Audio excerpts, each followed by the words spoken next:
Why did I do this again? Tomas S. He was the only one that was on time.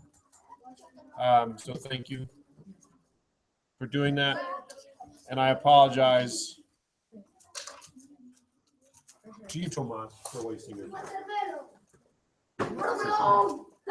time. Anything you did specifically to be on time, Tomas? No strategy there, wasn't sure.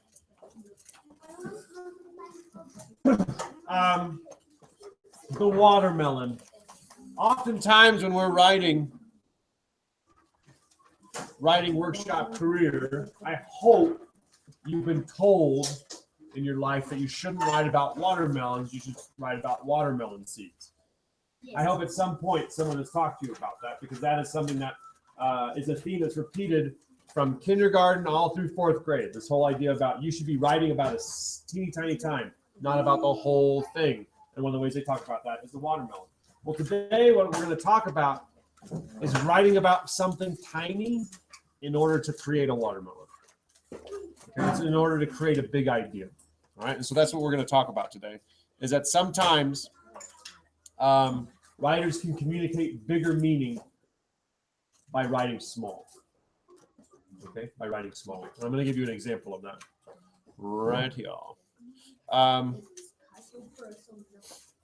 If we look at When You Stay by Allie, a 5th grader,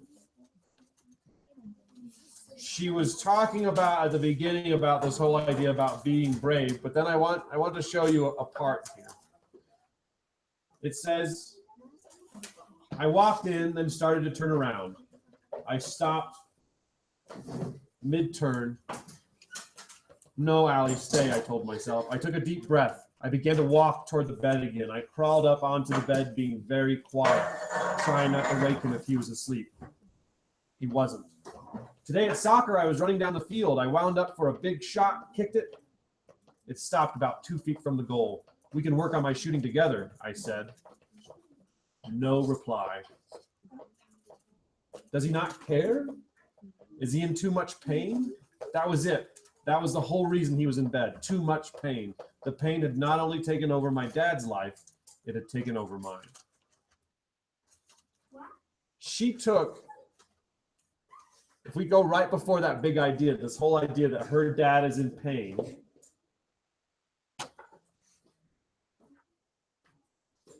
and because her dad is in so much pain, that it is causing her pain. That was the realization she had. That was the aha. That was the big idea, is this idea about pain. For that, she describes step by step, opening up the door, walking into her dad's bedroom, all the thoughts that were going into her head about it, all of her actions leading up to getting on the bed with him, and then talking. She super slowed that moment down to then reveal this big idea about her father being in pain and how that made her feel. And so that's what we mean about writing small to show this big, big, big idea. Yes, sir? I'll read it one more time. Oh, yes. I walked in, then started to turn around. I stopped mid-turn. No, Allie, stay, I told myself. I took a deep breath. I began to walk toward the bed again. I crawled up onto the bed, being very quiet, trying not to wake him if he was asleep. He wasn't. Isn't that one paragraph? She opens the door. She walks in. She turns around. She comes back around. She thinks to herself, no, don't do that. Keep going, keep going. She walks over to the bed. She crawls up. She gets in bed. She understands that he's not asleep. Just in that one small paragraph, she goes in a very tiny moment. And then she later about him being in so much pain. Okay, so we really want to slow down our writing. We really want to go bit by bit and then unveil this huge idea that we were building up to. But we don't. Okay. We haven't thought about the big idea. You should be thinking about the big idea. I've been asking you to think about the big idea. Yesterday you just said right. So, this is what I wanted to do. I'm going to read another part And I want you afterwards to think about what might be some of the ways that this author is writing small and big ideas she's talking about. Okay? I'm going to want you to have that conversation with your partner. I don't know if I wanted to forgive him. He giving me a little twitch of his eye, a little brush of his hand against the blanket. That wasn't normal for him. It amazed me. He was such a full guy. His movements were always full, not half. I had to forgive him, though. He needed me and I needed him. I stayed waiting for him.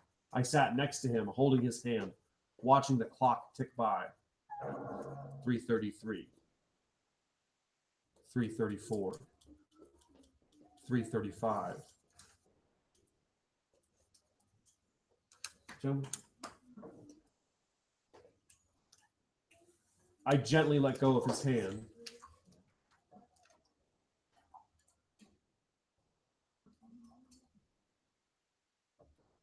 I got up and walked back to the doorway. I stood leaning against the wall, looking at him.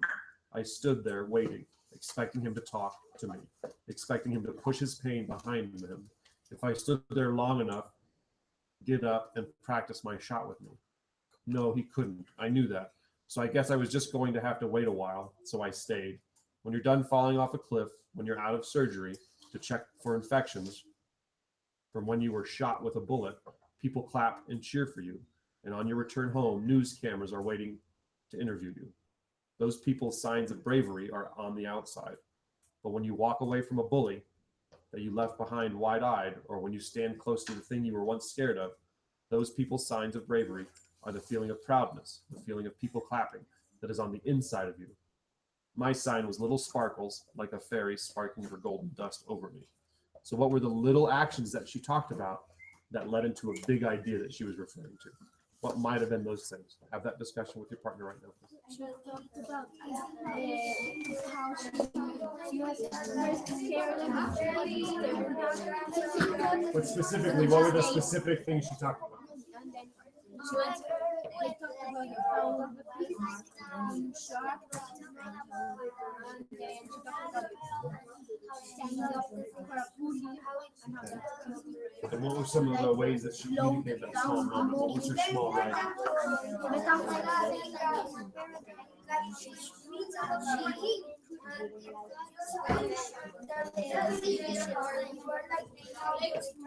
All right. 3, 2, 1, 0. Remember, you are trying to find your voice. You are trying to find as a person and what your life has to say. Really important work of you trying to figure this stuff out for yourself. Writing is a wonderfully powerful thing.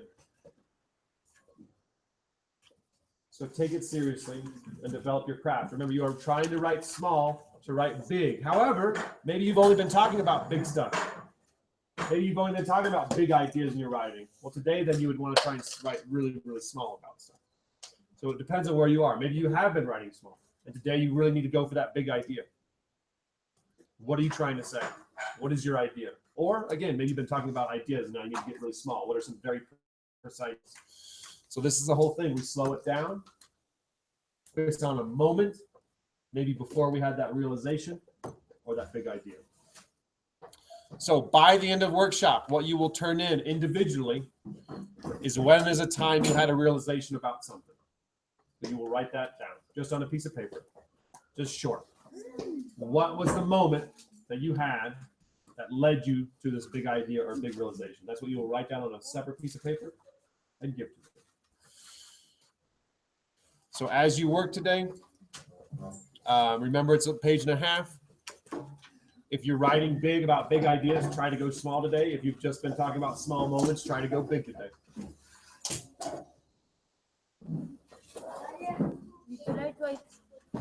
Can you put again the